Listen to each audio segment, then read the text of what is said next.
que tienen en común una cancha infinita dibujada en una caricatura, una máquina que te promete una vida perfecta y un hombre que un día tocó una pared pintada de cielo. Aparentemente nada. Una es infancia y sudor en la sala, otra es filosofía fría con un botón de sí o no. La tercera es cine, una vida impecable que ya no era suya. No comparten época, no comparten lenguaje, no comparten intención. Y sin embargo, el archivo las une por una sola razón. Las tres te enseñan lo mismo en voz baja, que lo que sientes puede ser real, aunque el escenario no lo sea, que la realidad no siempre se te entrega completa, que muchas veces solo es una interfaz, una versión del mundo diseñada para que funcione, no para que la entiendas. Porque el problema no es si existe el código, el problema es qué haces tú cuando sospechas que el piso está mediado. Cuando te preguntas si tu vida es tuya o si solo te la están mostrando. Hola, gracias por llegar a este jueves de Archivo 42. Este es el inicio de la temporada 2, capítulo 21. Vivimos en una simulación.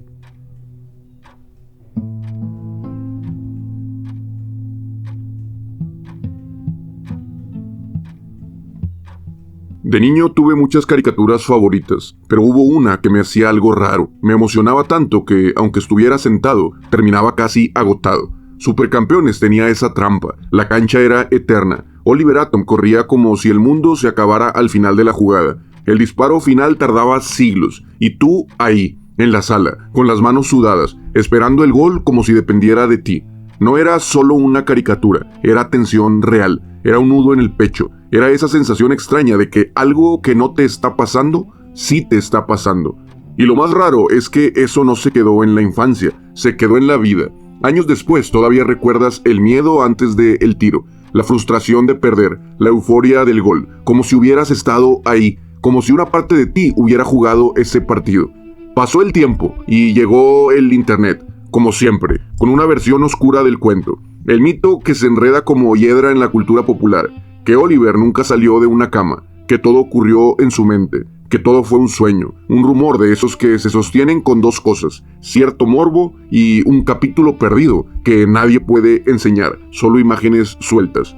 Pero incluso si eso fuera cierto, no borra nada, no borra lo que ya te hizo. Y aquí está el detalle, la caricatura existe, claro. Lo que esa teoría intenta arrebatarte no es el dibujo, es el piso. Es la idea de que eso pasó realmente, de que hubo una cancha, de que hubo un mundo, de que hubo verdad. Como si al decirte todo fue un sueño, también te estuvieran diciendo, entonces, no cuenta. Y ahí aparece la pregunta que sí quema por dentro. Si algo puede conmoverte, formarte y quedarse contigo, aunque su mundo sea falso, ¿qué es lo que se invalida en realidad? ¿La experiencia o solo nuestra necesidad de que esto no se trate de un sueño? Porque si lo vivido puede ser real, aunque el escenario no lo sea, entonces el dilema se abre. ¿Preferirías una vida perfectamente diseñada, cómoda, hermosa, aunque sea una puesta en escena? ¿O preferirías una vida imperfecta, a veces dura, pero completamente tuya? En unos minutos alguien te va a ofrecer esa vida diseñada, literalmente. Y para entenderla, dejemos por un momento las caricaturas y hablemos de ti, de sueños, de imaginación, de esas experiencias que no ocurren en el mundo tangible y aún así te tocan, te conmueven. Piensa en un sueño que te despierta con el pecho apretado, en una idea que te arruina el día, en un recuerdo imaginado que te da paz. El cuerpo reacciona, la mente cambia y la vida se mueve. Entonces la duda se vuelve más peligrosa. Si algo puede transformarte sin haber pasado en el mundo físico, ¿con qué derecho llamamos real solo a lo que se puede tocar? Tal vez llevamos demasiado tiempo usando una definición pobre de lo que es la realidad. Real es lo que ocurrió afuera, lo que vieron mis ojos, cuando muchas de las cosas que nos forman ocurren adentro, en una historia, en una posibilidad, en un miedo o en una promesa. Así que hoy no vamos a empezar preguntando si el mundo es real. Vamos a preguntar algo más delicado. Si lo falso no invalida lo que nos hizo sentir, ¿qué pasaría si algún día descubriéramos que nuestra realidad también está mediada por alguien o por algo? Y si lo que llamamos vida es una experiencia dentro de un sistema, y si en algún nivel esto se parece más a una simulación de lo que nos gustaría admitir. Nunca he sabido distinguir entre lo que es real y lo que solo se siente real. Lo bueno es que en el archivo siempre estuvo. Desde una voz sin rostro, para una mente sin tiempo. Esto es Archivo 42.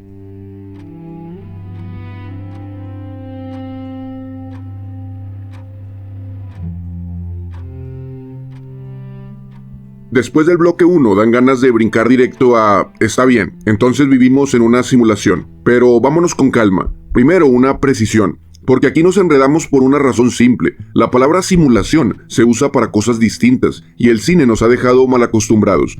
Tú escuchas simulación y tu cabeza pone cables, código verde, una computadora gigante y alguien riéndose desde afuera.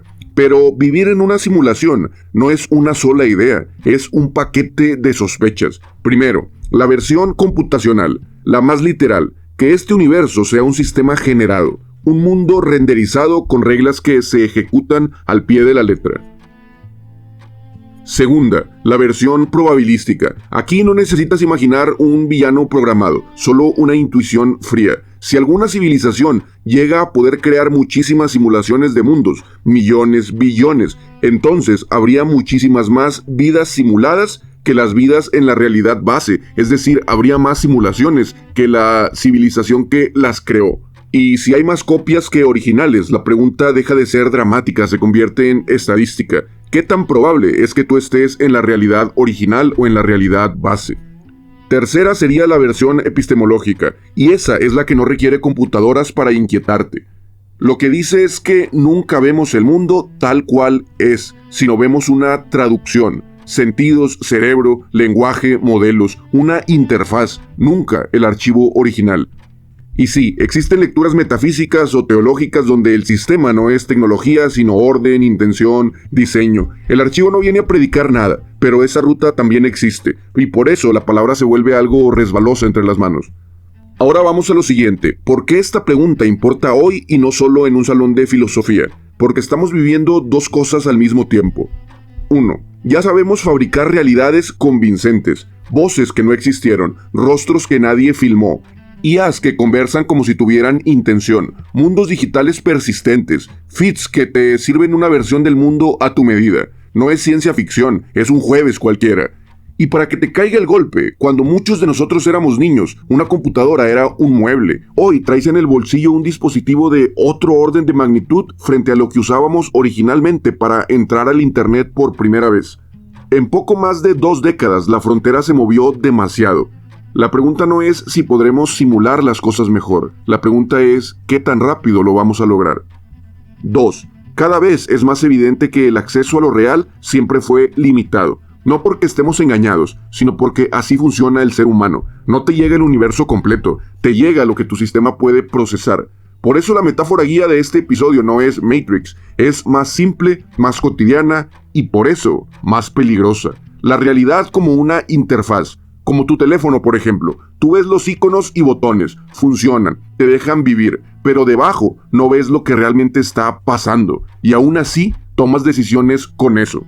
Y aquí la pregunta deja de ser ¿quién programó todo esto? La pregunta práctica es ¿qué tanto te deja ver la interfaz que tienes tú integrada? Y sin cancelar las otras posibilidades, computacional, probabilística y metafísica, esta es la que podemos tocar sin fe y sin laboratorio, porque ya está ocurriendo el día de hoy. Y hay otra pregunta que puede ser peor. ¿Qué pasa cuando dos personas tienen interfaces distintas? Porque si todos vivimos detrás de filtros biológicos, mentales, culturales, basta con que esos filtros cambien para que dos personas habiten, literalmente, mundos diferentes. Y ahí es donde el archivo nos deja la siguiente huella. No recibimos el mismo mundo.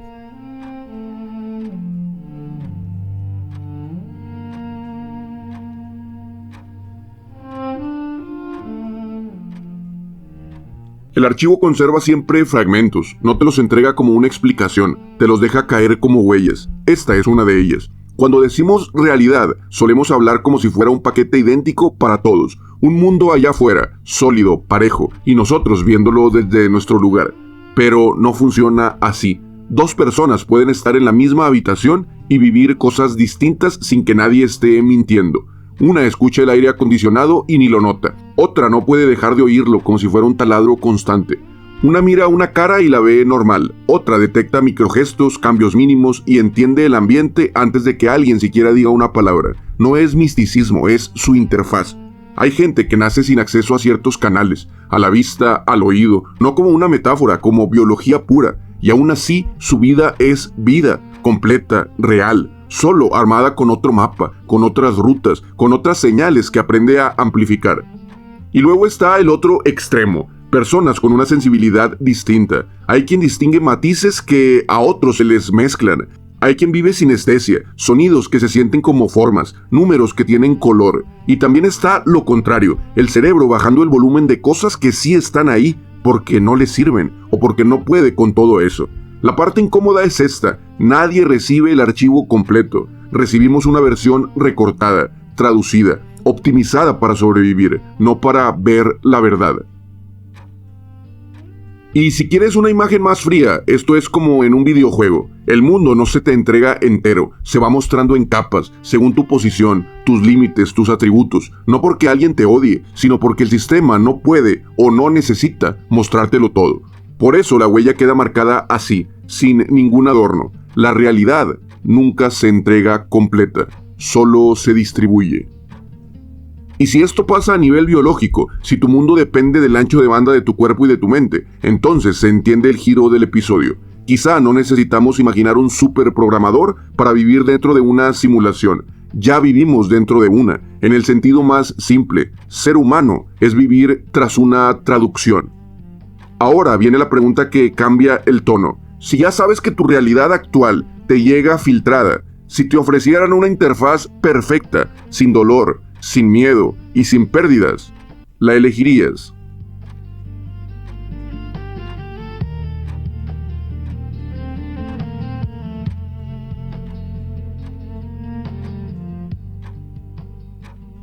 Al final del bloque 3 te dejé una oferta en el aire, una interfaz perfecta, sin dolor, sin miedo y sin pérdidas. La pregunta fue simple: ¿la elegirías? En 1974, Robert Nozick planteó exactamente eso en Anarchy, State and Utopia, pero sin metaversos y sin Matrix. No estaba jugando a la ciencia ficción por gusto, estaba probando otra cosa. ¿Qué es lo que tú llamas vida cuando todo sale bien? Imagina una máquina que no te da información, te da una experiencia.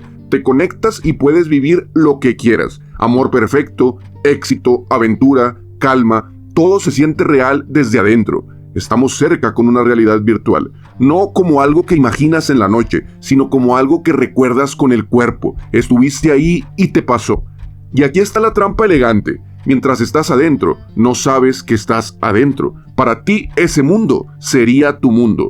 Nozick lo resume a una pregunta brutal por lo sencilla que es: ¿te conectarías a esa máquina, sí o no?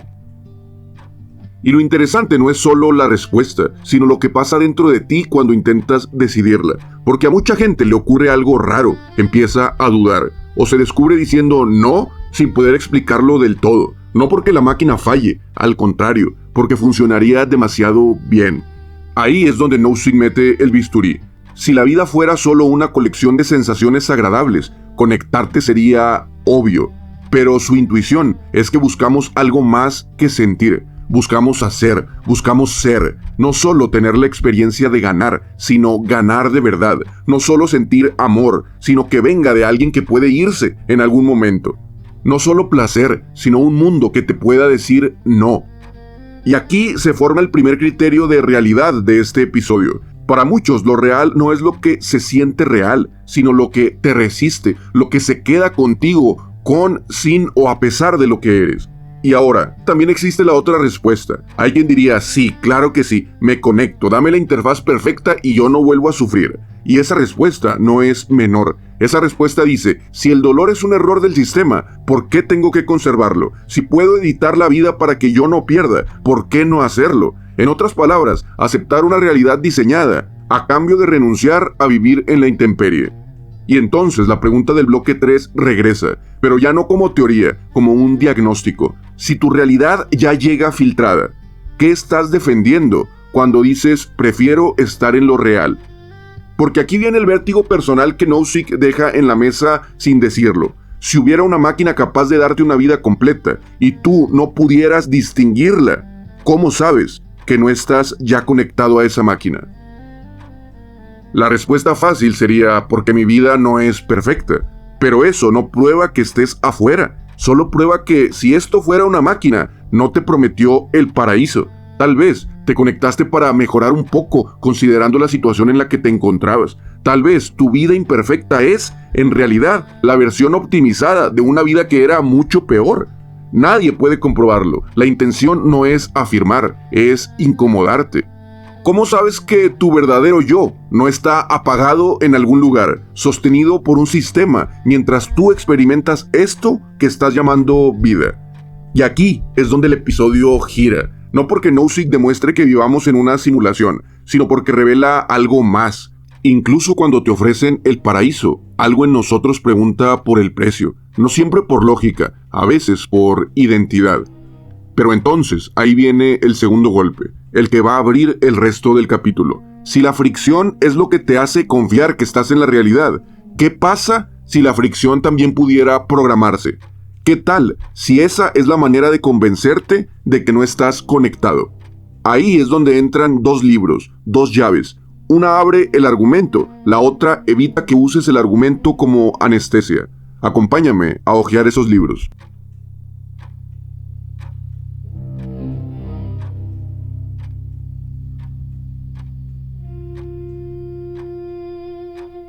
Hay ideas que empiezan como una charla de madrugada, hasta que alguien las vuelve formales, con argumentos. Y hay ideas que, cuando te mueven el piso, necesitan un segundo libro que te diga, ok, pero tu vida, sea como sea, sigue funcionando aquí.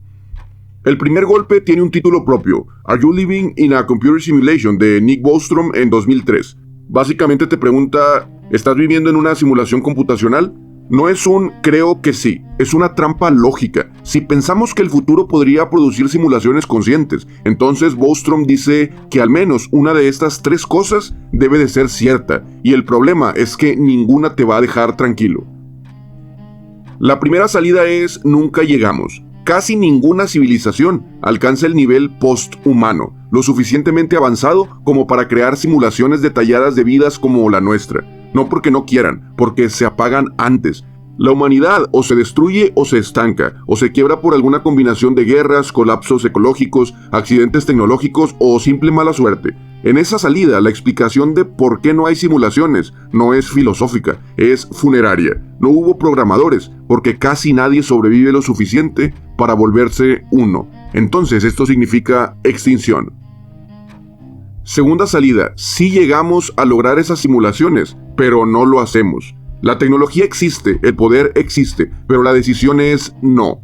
Civilizaciones avanzadas podrían correr simulaciones de sus ancestros, copias de épocas pasadas, con mentes como las nuestras, y aún así no corren muchas o corren casi ninguna. Y aquí está lo incómodo. Para que esta salida sea cierta, necesitarías que sociedades con capacidades casi infinitas tengan a una escala un freno sostenido, un consenso ético, una ley o una indiferencia profunda. Como si justo cuando puedes jugar a ser Dios, eligieras no hacerlo. No suena imposible, pero suena raro. Suena a algo que tendría que sostenerse con el tiempo.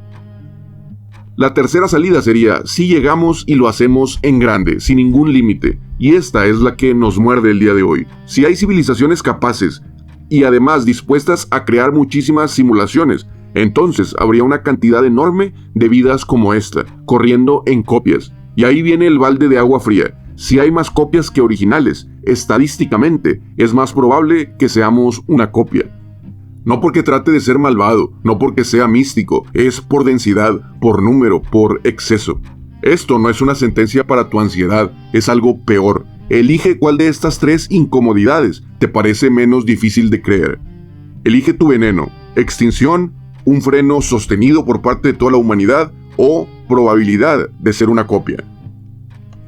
Y justo cuando eso te deja con vértigo, entra el segundo pilar con nombre completo. Reality Plus, Virtual Worlds and the Problems of Philosophy. Realidad aumentada, mundos virtuales y los problemas de filosofía. De David Chalmers en 2022. Chalmers no intenta probar que estamos simulados, hace otra jugada. Si lo virtual genera vida consciente y conciencias, entonces es una forma de realidad. Aquí vuelve Oliver Atom y te lo aterriza sin filosofía barata. La cancha pudo ser un dibujo, pero tus manos sí sudaron, te tensaste, te alegraste, se te quedó un recuerdo.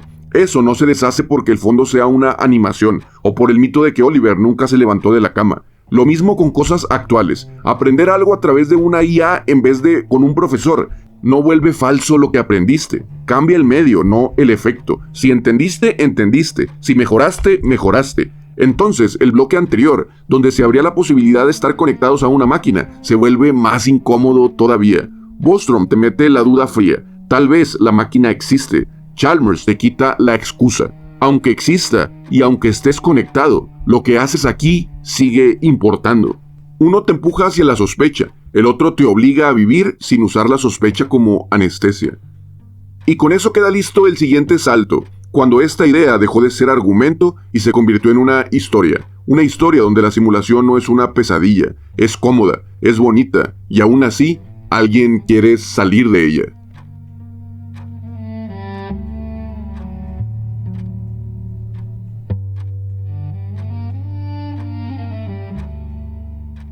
En esta sección el archivo nos deja anclas hacia la cultura popular. Sería fácil irnos hacia la simulación por excelencia, para muchos, The Matrix, pero hoy la dejaremos guardada. Hoy el archivo eligió algo más silencioso y más cruel. Después de Bostrom y Chalmers, dan ganas de quedarte en la cabeza. Lógica, probabilidades. Lo virtual también cuenta. Dan ganas de discutir si nos conectaríamos a la máquina, pero luego llega una película y te lo baja al estómago. The Truman Show se estrenó en 1998. No necesita cables ni código verde para hablar de simulaciones. Hace algo peor, te muestra una simulación bonita. Truman Burbank vive en un pueblo impecable, sol perfecto, vecinos perfectos, rutina perfecta, una vida diseñada para que nada se rompa demasiado. Y ahí está el detalle. Todo funciona, pero nada es suyo. No lo descubre por una teoría, lo descubre por incomodidad. Empieza con cosas que no deberían de pasar, una luz que se cae del cielo, una lluvia que parece elegirlo solo a él, una transmisión en la radio que por error narra sus movimientos. No son pruebas en el sentido científico, son costuras, hilos sueltos en la realidad, y cuando los ves ya no puedes dejar de mirarlos. Lo más inquietante no es el truco técnico, es el reflejo humano. Truman empieza a sospechar aunque nadie le haya dado el argumento, como si hubiera una parte de nosotros que detecta lo falso no por la evidencia, sino porque empieza a asfixiarte, por una realidad demasiado bien planchada, demasiado conveniente y demasiado correcta. Aquí es donde se amarra con Nozick, porque The Truman Show no te pregunta ¿aceptarías una vida perfecta? Te enseña el precio real de esa perfección. No hay consentimiento, no hay azar, no hay riesgo verdadero, no hay fricción auténtica, no existe la posibilidad de que alguien te ame sin un guión. Te dan felicidad, pero te la dan como se entrega un producto.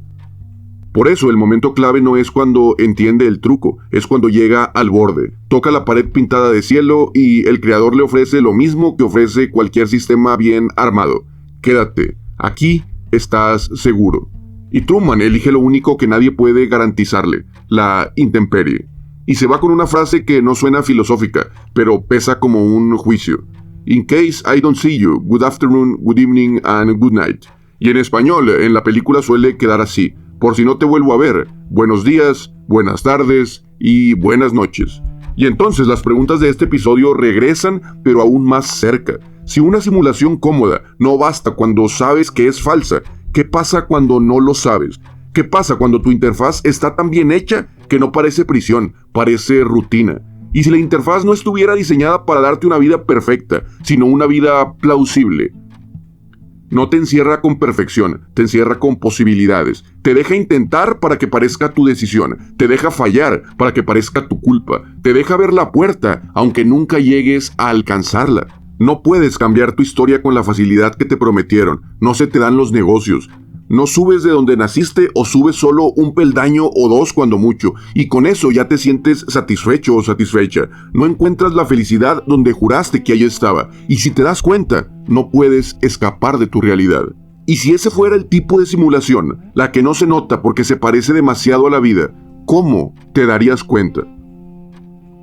Y ahora sí, vamos a dejar el cine y vamos a volver al presente, porque hay gente con nombres, con trabajo real, intentando ver si existen huellas medibles, o al menos límites honestos en esta pantalla a la que llamamos mundo.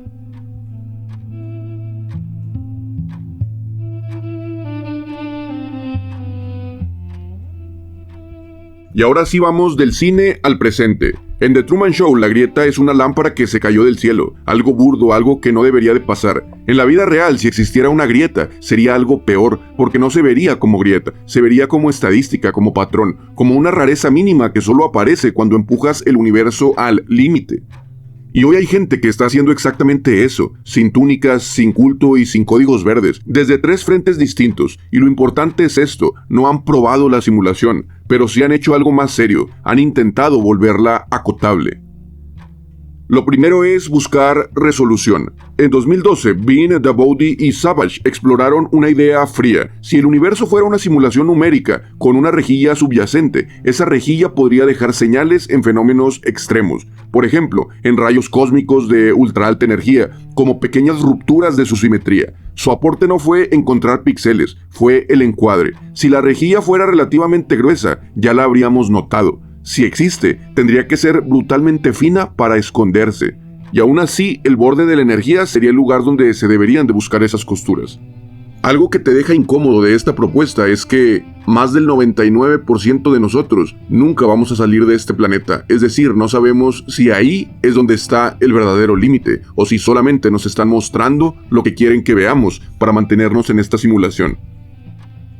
Segundo frente, frenar el vértigo estadístico. David Kipping tomó el argumento que en Internet se vende como sentencia. Si hay muchísimas simulaciones, seguramente somos una. Y le hizo lo que casi nadie quiere hacerle, lo volvió matemáticamente sobrio. En un enfoque bayesiano en 2020, su conclusión es incómoda precisamente por lo poco espectacular. Bajo supuestos razonables, la probabilidad no se dispara hacia casi esto es seguro, sino que no puede superar el 50% y tiende a ese límite. Eso no mata la hipótesis, pero sí mata la arrogancia de quien la usa como una certeza. Y su remate sigue siendo el más cruel. Si algún día una civilización como la nuestra empieza a producir vidas conscientes, en serio, ese hecho, nuestro propio éxito, sería la evidencia más fuerte a favor del escenario de que nosotros mismos somos una simulación. El tercer frente se trata de recordar que la interfaz también eres tú.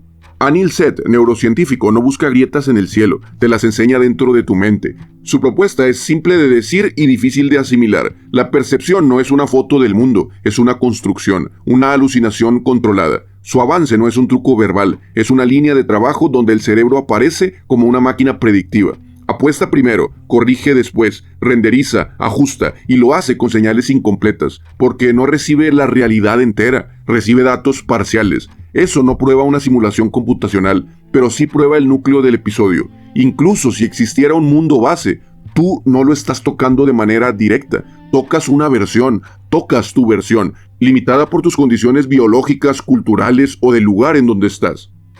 Y cuando juntas los 3 frentes, la figura se vuelve inquietante por lo simple que es.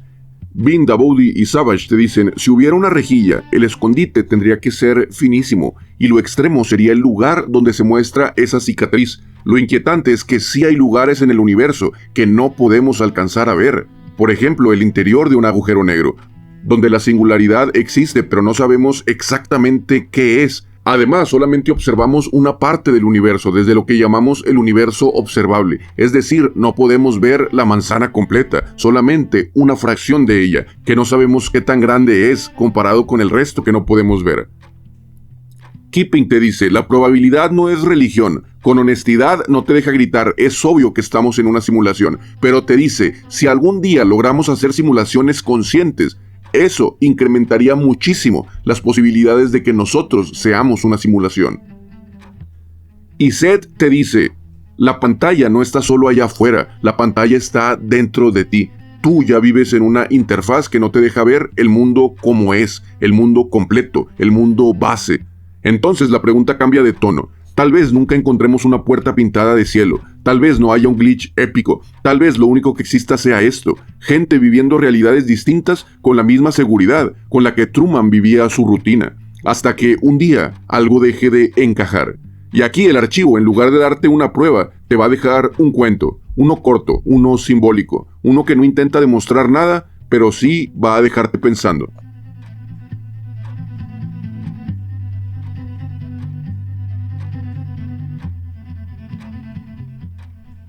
El archivo no siempre inventa cuentos, a veces solo me recuerda cosas que parecería haber olvidado.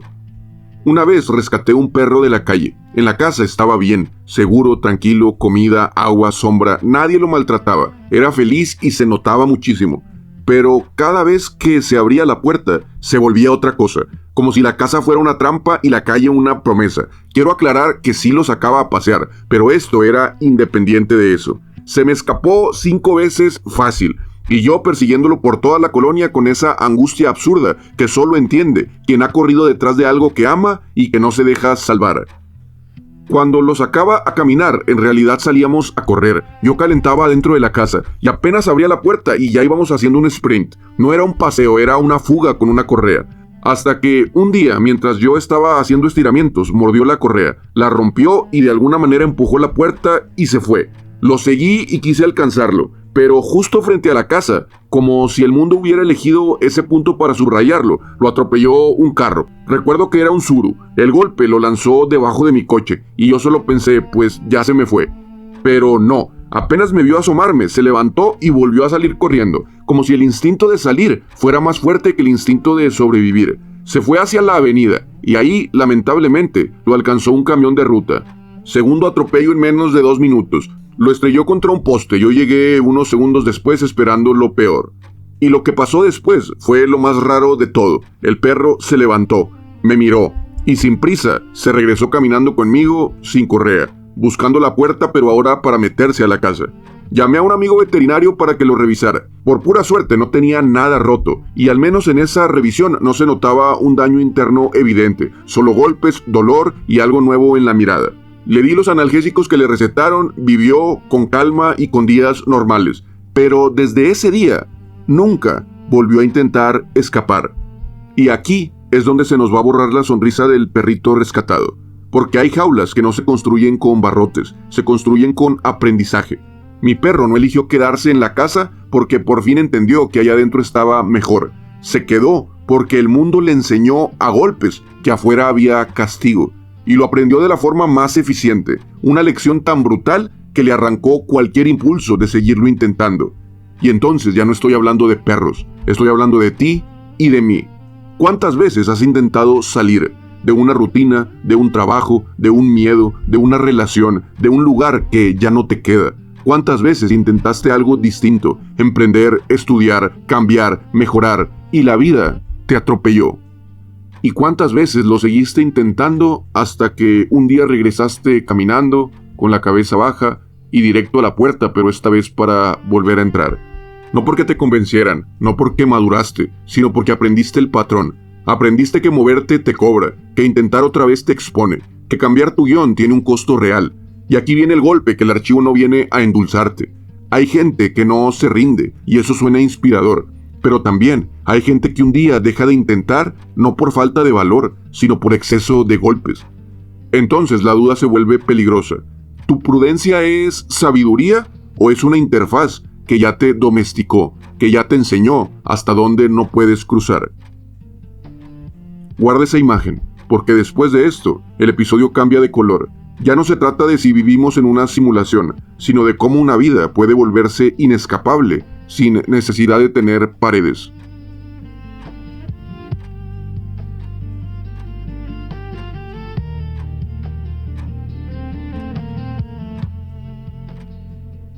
Si llegaste hasta aquí, creo que ya lo notaste. Este episodio, a pesar de mostrar teoría, de mostrar realidades, de mostrar estudios científicos, nunca se trató de descubrir el código. Trató de descubrir qué haces tú cuando el piso deja de sentirse sólido. Empezamos con una cancha dibujada que me dejó las manos sudadas, y ahí está la primera molestia. Algo puede ser falso en su origen y aún así dejarte una marca verdadera.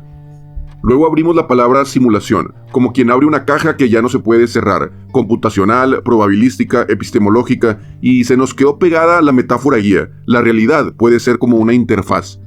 No ves el sistema, ves lo que el sistema te deja ver, y con eso amas, decides, temes, trabajas, te caes y te levantas.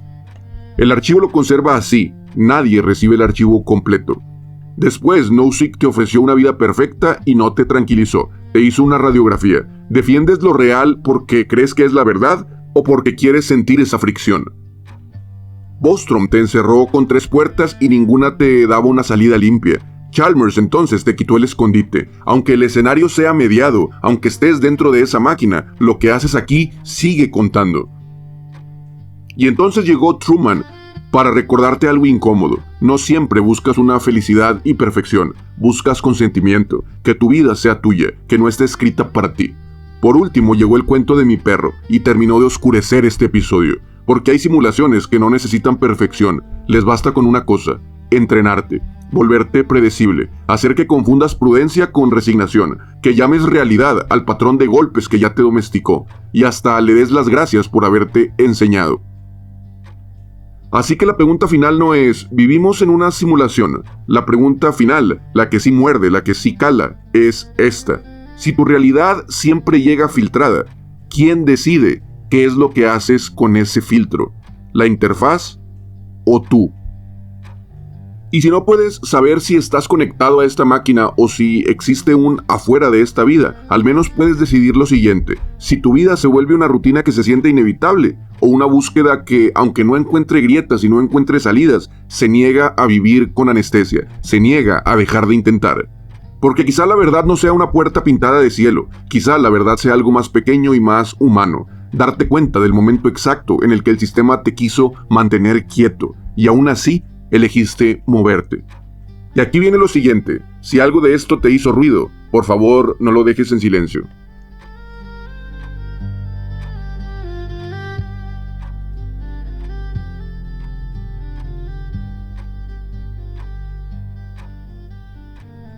Si este episodio movió algo en tu interfaz, no lo dejes morir en silencio. Escríbeme en los comentarios 2 cosas directo. ¿Tú te conectarías a la máquina de Nozick? ¿Sí o no? Y si la vida ya es una interfaz, ¿qué sientes que te filtra más el día de hoy? ¿Tu mente, tu historia o tus miedos? Si conoces a alguien que últimamente se siente atrapado, no en un drama sino en piloto automático, mándale este episodio. A veces la primera grieta no es una respuesta, es una duda aunque sea prestada. Y si quieres seguir explorando estos archivos conmigo, quédate cerca de Archivo 42. Por favor síguenos en TikTok, en Instagram y en YouTube. No solo para inflar números, para no perder el hilo cuando se abra el próximo archivo. Tu atención es el recurso más valioso que tienes. Gracias por depositarla hoy en este rincón del archivo, por quedarte conmigo hasta el final. Y ahora sí, acompáñame al epílogo.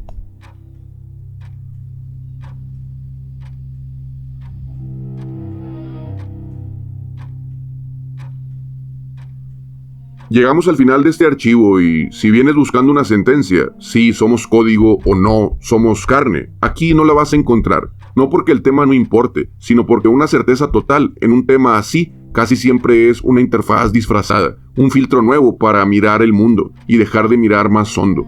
Archivo 42 no nació para cerrar preguntas, nació para rescatarlas cuando de verdad sirven, para tomar fragmentos que no deberían de convivir y unirlos bajo la misma sospecha.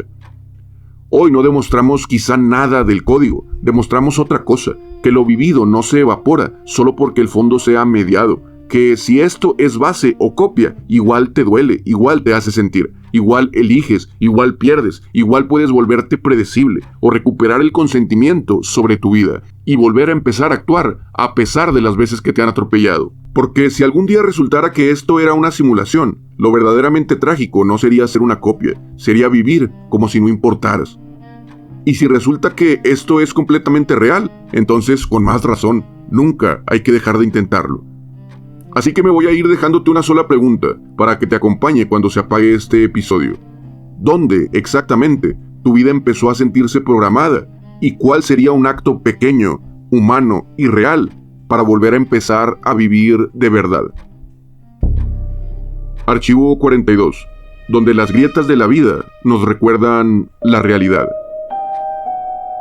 No lo dije todo. No me creas nada.